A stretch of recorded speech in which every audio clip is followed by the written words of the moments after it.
I would now like to explain to you how to do the polar to rectangular conversion. I'm going to do it manually, but as I always advise, if you have got a calculator close by, use the calculator because that way you know that the answers are going to be correct. I can use any random value, and so for the sake of this exercise, I'm going to say that I have a polar value which is going to be 10 with an angle of 36. The first thing I like to do is to draw it out as a triangle. So that's going to be my triangle. We have got an angle of 90 degrees.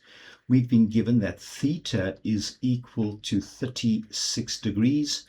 This is going to be the value of 10 that has been given to us. And remember, that is going to be my hypotenuse. Right across the way from theta, we're going to have what is known as the opposite, and right next to theta we're going to have the adjacent. Now please remember that the opposite is actually going to be my imaginary or my J number. Let's go and write that down as imaginary. And then the adjacent that you can see is going to be my real number. And those are the two lines that I would like to go and calculate. Now, as always, I always go back to my default little saying, which says some old horses can always hear their owners approach. Now, let's go and start off with that opposite side, my imaginary number. I'm looking for the opposite, and I do have the hypotenuse. And therefore, that formula is going to be well suited for me to go and use. So I'm going to write there imaginary, and we can go and do the calculation. Here we say that the sine of theta is going to be calculated as the opposite over the hypotenuse. Therefore, we can say that the opposite is going to be the hypotenuse multiplied by the sine of theta. We just use what we've got.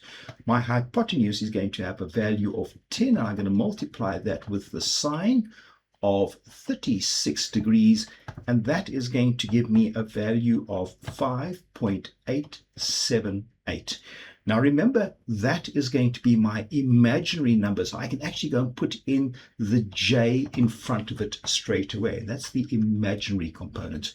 What about the real component? Now we're looking at the adjacent, and in this case, the adjacent and the hypotenuse are going to work well with the cosine of theta. So I can go and say that the cosine of theta is going to be calculated as the adjacent over the hypotenuse, and therefore we can say that the adjacent is going to be the hypotenuse multiplied by the cosine of theta. We've been given the hypotenuse as having a value of 10, so that gets multiplied by the cosine of 36 degrees, which you put straight into your calculator, and that is going to give you a value of 8.09. Now remember, that's going to be your real number that we have gone and calculated.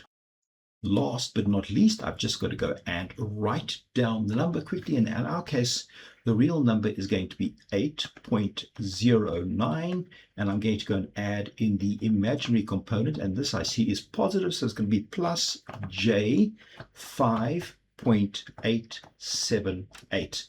And that's going to be your final answer itself. So just as a matter of interest, if a number is going to be 1036 in its polar format, it's going to be the equivalent of 8.09 plus J 5.878 in the rectangular format. Always have both at hand if you can, because when we start to do calculations, you might find that you need to use any one of these. That's it. That's how easy it is. If you do happen to attend any of my sessions and this work needs to be covered, I will do it in a lot more detail in the classroom format. Thank you so much.